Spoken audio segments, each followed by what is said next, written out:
Cricket താരങ്ങൾക്ക് grade അടിസ്ഥാനത്തിൽ ശമ്പളം കിട്ടുന്ന കാര്യം നമുക്ക് എല്ലാവർക്കും അറിയാം. അത് ആനുവലി നല്ല പൈസ കിട്ടുന്നതാണ്. അത് grade A players, grade B players, grade C players, grade D players, അങ്ങനെ ഓരോ കാറ്റഗറി അനുസരിച്ചാണ് പ്രധാനപ്പെട്ട താരങ്ങൾക്കൊക്കെ തന്നെ അവർക്ക് എമൗണ്ട് കിട്ടുന്നത്. BCCIയുടെ ഈ ഒരു വാർഷികത്തിൽ കൊടുക്കുന്ന ഈ പൈസ അതൊക്കെ മാച്ച് ഫീയും ഫ്രാഞ്ചൈസിൽ നിന്ന് കിട്ടുന്ന ഇപ്പോൾ IPL ആവട്ടെ വേറെ ലീഗ്സിൽ നിന്നൊക്കെ കിട്ടുന്ന പണത്തിൽ നിന്നൊക്കെ മാറ്റി നിർത്തിക്കൊണ്ടാണ് ഇത് BCCIയുടെ ആനുവൽ കോൺട്രാക്റ്റുമായി ബന്ധപ്പെട്ടുള്ള പൈസയാണ്. അതിനെതിരെ പലർക്കും പല കൺഫ്യൂഷൻസ്, ഡൗട്ട്സ് ഉള്ളതായിട്ട് മനസ്സിലാക്കുന്നു. പ്രത്യേകിച്ച് സഞ്ജു സാംസൺ എത്രയായിരിക്കും അദ്ദേഹത്തിൻ്റെ വാർഷിക വരുമാനം എന്ന് സംബന്ധിച്ച് നമ്മളൊരു വീഡിയോ ചെയ്തതിന് പിന്നാലെ അതുമായി ബന്ധപ്പെട്ടുള്ള ചില തർക്കങ്ങളും ഇതിങ്ങനെയാണോ അങ്ങനെയാണോ എന്നുള്ള സംശയങ്ങൾക്ക് പിന്നാലെയാണ് നമ്മൾ ഇതുമായി ബന്ധപ്പെട്ടൊരു ഡീറ്റെയിൽഡ് ആയിട്ടുള്ള ഒരു വർക്ക് എടുക്കാമെന്ന് തീരുമാനിക്കുകയും BCCI എങ്ങനെയാണ് പ്ലേയേഴ്സിന് ശമ്പളം കൊടുക്കുന്നതിനനുസരിച്ചുള്ള കൃത്യമായ ധാരണയിലേക്കും പോകാമെന്ന് കരുതിയത്. എന്തായാലും കുറച്ച് കോൺട്രാക്ട് സിസ്റ്റംസ് പ്ലേയേഴ്സിനനുസരിച്ചുണ്ട്. ഇപ്പോൾ A+ കാറ്റഗറി ഉണ്ട്, A കാറ്റഗറി ഉണ്ട്, B കാറ്റഗറി ഉണ്ട്, C കാറ്റഗറി ഉണ്ട്. അങ്ങനെ 4 കാറ്റഗറീസ് ആയിട്ടാണ് പ്ലേയേഴ്സിന് ഡിസ്ട്രിബ്യൂട്ട് ചെയ്തിരിക്കുന്നത് BCCI ആസ്പെക്റ്റിൽ നിന്ന് നോക്കുമ്പോൾ. അങ്ങനെ ലാസ്റ്റ് റീടൈൻമെൻറ്റ് സൈക്കിളിൽ BCCI A+ കാറ്റഗറി ഡിസ്കണ്ടിന്യൂ ചെയ്തു. അതായത് അവർ ആ A+ കാറ്റഗറി അങ്ങ് ഒഴിവാക്കി. പിന്നാലെ A, B, C എന്നത് മാത്രമായിട്ട് മാറ്റി. ഈ A+ എന്ന് പറയുന്നത് ഈ എലൈറ്റ് കമ്മ്യൂണിറ്റി എന്നുള്ള രീതിയിലാണ്, എലൈറ്റ് ഓൾ ഫോമാറ്റ് പ്ലേയേഴ്സ് എന്ന രീതിയിലേക്കാണ് മാറിയുന്നത്. നമുക്ക് അതിനകത്ത് ഉണ്ടായിരുന്ന പ്ലേയേഴ്സ് വിരാട് കോഹ്ലി, രോഹിത് ശർമ്മ, ജസ്പ്രീത് ബുംറ, രവീന്ദ്ര ജഡേജ എന്നിവർ ഈ A+ കാറ്റഗറിയിൽ ഉണ്ടായിരുന്നവരാണ്. പക്ഷേ അങ്ങനെയുള്ളൊരു സംഭവം പിന്നീട് എല്ലാ ഫോർമാറ്റിലും വന്നതിന് ശേഷം പിന്നീട് ബുംറ മാത്രമായി ഈ എല്ലാ ഫോർമാറ്റിലും കളിക്കുന്ന പ്ലെയറായിട്ട് മാറിയതിന് ശേഷമാണ് ഈ ക്രൈറ്റീരിയ റിമൂവ് ചെയ്തത്. പിന്നീട് രോഹിത്തും വിരാത്തും ജഡേജയും ഒക്കെ എല്ലാ ഫോർമാറ്റിലും 3 ഫോർമാറ്റിലും കളിക്കാതെ വന്നു. ബുംറ മാത്രം കളിച്ചുകൊണ്ട് ഈ A+ കാറ്റഗറി എന്നത് ഒഴിവാക്കിയതിന് പിന്നാലെയാണ് ഈ A കാറ്റഗറി എന്ന രീതിയിലേക്ക് മാറുന്നത്. ഈ A കാറ്റഗറി എന്ന് പറഞ്ഞു കഴിഞ്ഞാൽ ഒരു പ്ലെയർ മിനിമം അറ്റ്ലീസ്റ്റ് 2 ഫോർമാറ്റിലെങ്കിലും കളിക്കണം എന്നുള്ളതാണ്. അതായത് participation in at least 2 formats considering an automatic selection in the playing 11, regular pick in test team with 40 or more matches, world ranking within the top 15. ഇങ്ങനെ കുറച്ച് ഘടകങ്ങൾ വെച്ചിട്ടാണ് A കാറ്റഗറി പ്ലെയേഴ്സിനെ ചൂസ് ചെയ്യുന്നത്.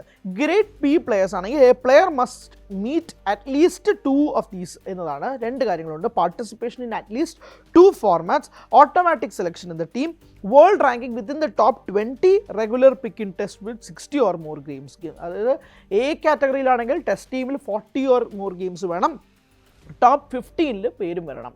B കാറ്റഗറിയിൽ ടോപ്പ് 20 പേര് വരണം, ടെസ്റ്റിൽ 60 ഓർ മോർ ഗെയിംസിലേക്ക് റെഗുലർ പിക്കിലേക്ക് കാര്യങ്ങൾ മാറണം. ഇങ്ങനെയാണ് ഗ്രേഡ് A, B, Cയിലേക്ക് മാറുന്നത്. ഇനി നമുക്ക് ആനുവൽ റീറ്റെയ്നർ ഫീസിനെ കുറിച്ച് സംസാരിക്കാം. എങ്ങനെയാണ് ഇതിൻ്റെ പൈസ തുക പോകുന്നത്? നമുക്കറിയാം സഞ്ജു സാംസൺ ഗ്രേഡ് C പ്ലെയറാണ്. കാരണം സഞ്ജു T20യിൽ മാത്രമാണ് ഇപ്പോൾ കളിക്കുന്നത്, 2 ഫോർമാറ്റിൽ കളിക്കുന്നില്ല. ടെസ്റ്റിൽ സഞ്ജു അംഗമല്ല, അതുകൊണ്ട് ഗ്രേഡ് C പ്ലെയർ ആയിട്ടാണ് സഞ്ജു നിൽക്കുന്നത്. അത് എല്ലാവർക്കും അറിയാവുന്ന കാര്യമാണ്, അതുകൊണ്ട് ജസ്റ്റ് പറഞ്ഞു പോയെന്നേ ഉള്ളൂ.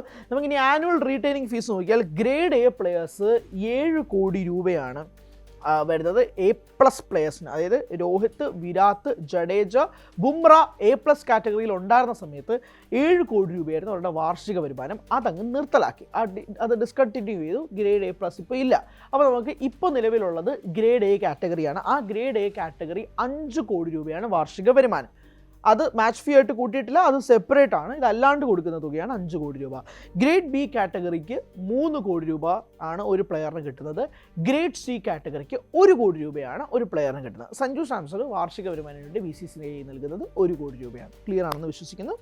അതിപ്പോൾ കോൺട്രാക്റ്റ് ആനുവലി റിന്യൂ ചെയ്യും എന്ന് തന്നെയാണ്. ചിലപ്പോൾ പ്രൊമോട്ട് ചെയ്യാം, ഡീപ്രൊമോട്ട് ചെയ്യാം, റിമൂവ് ചെയ്യാം, അങ്ങനെ എല്ലാ സാഹചര്യവും ഉണ്ടാകും. അപ്പോൾ അതനുസരിച്ച് ആനുവലിയാണ് ഇത് റീറ്റെയിൻ ചെയ്യുന്നതും റിവ്യൂ ചെയ്യുകയും ചെയ്യുന്നത്. ഇനി മാച്ച് ഫീസിലേക്ക് നോക്കാം. ഇത് റീറ്റെയിനിങ് തുകയാണ് ഈ 5 കോടി, 3 കോടി, 1 കോടി എന്ന് പറയുന്നത്. ഇനി അല്ലാതെ മാച്ച് ഫീസ് ആണെങ്കിൽ ടെസ്റ്റ് മാച്ചിൽ 15 ലക്ഷം രൂപയാണ് പെർ മാച്ചിന് ഒരു പ്ലെയറിന് കിട്ടുന്നത്. ODIs ആണെങ്കിൽ 6 ലക്ഷം രൂപയാണ്. T20 ആണെങ്കിൽ 3 ലക്ഷം രൂപയാണ് ഒരു പ്ലെയറിന് കിട്ടുന്നത്. കോൺട്രാക്ട് പീരീഡ് എന്ന് പറഞ്ഞാൽ എല്ലാ വർഷവും ഉണ്ടാവും. എൻ്റെ കോൺട്രാക്ട് മാറുന്നത് ഒക്ടോബർ 1 തൊട്ട് സെപ്റ്റംബർ 30 വരെയാണ് ഈ കോൺട്രാക്ട് ചേഞ്ച് ആവുന്നത്. അപ്പോൾ സെപ്റ്റംബർ 30 കഴിയുമ്പോഴേക്കും സ്വാഭാവികമായിട്ട് അടുത്ത ലിസ്റ്റ് വരും.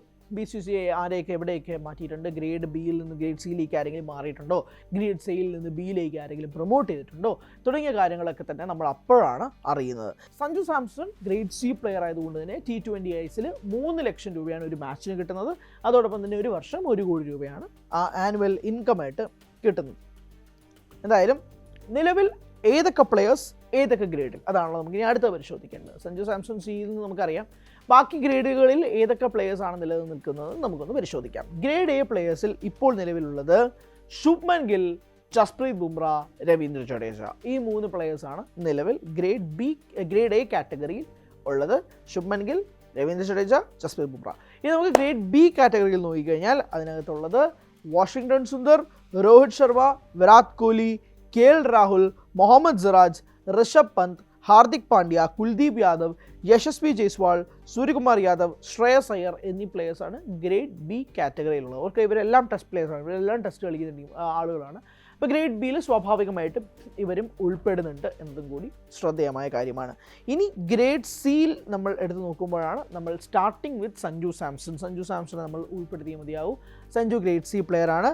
സഞ്ജുവിനോടൊപ്പം തന്നെ അക്സർ പട്ടേൽ, തിലക് വർമ്മ, റിങ്കു സിംഗ്, ശിവം ദൂബെ, അർഷദീപ് സിംഗ്, പ്രസിദ്ധ് കൃഷ്ണ, ആകാശ് ദീപ്, ധ്രുവ് ജുറൽ, ഹർഷിത് റാണ, വരുൺ ചക്രവർത്തി, നിതീഷ് കുമാർ റെഡ്ഡി, അഭിഷേക് ശർമ്മ, സായി സുദർശൻ, രവി ബിഷ്ണോയ്, ഋതുരാജ് ഗെയ്ക്വാദ് എന്നീ പ്ലേയേഴ്സ് എല്ലാം തന്നെ ഗ്രേഡ് സി കാറ്റഗറിയിൽ വരുന്നവരാണ്.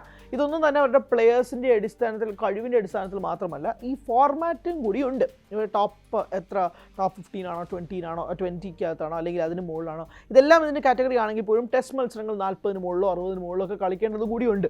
ഇതെല്ലാം അടിസ്ഥാനത്തിലാക്കിയാണ് ഗ്രേഡ് എ, ബി, സി എന്ന രീതിയിൽ താരതമ്യപ്പെടുത്തുന്നത്. പലർക്കും ധാരണയുണ്ട്, സഞ്ജു ഇപ്പോൾ നന്നായിട്ട് കളിച്ചല്ലോ, T20 ലോബിൽ 3 കളികൾ കളിച്ചില്ലേ, എന്നിട്ടും എന്തുകൊണ്ട് ഗ്രേഡ് സിയിൽ നിൽക്കുന്നു എന്ന് ചോദിച്ചു കഴിഞ്ഞാൽ അങ്ങനെയല്ല ഇത് പോകുന്നത്.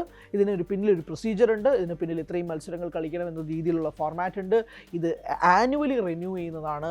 അത് റിന്യൂ ചെയ്യുന്നത് ഇപ്പോൾ വരാൻ പോകുന്ന ഒക്ടോബർ 1-ന് പുതിയ റിവിഷൻ വരും. അതിലെങ്ങനെയായിരിക്കും പുതിയ മാറ്റങ്ങൾ സംഭവിക്കാൻ പോകുന്നതെന്നൊക്കെ നമുക്ക് കാത്തിരുന്ന് കാണാം. കൂടുതൽ വാർത്തകൾക്ക് News 18 Keralam YouTube channel subscribe ചെയ്യുക.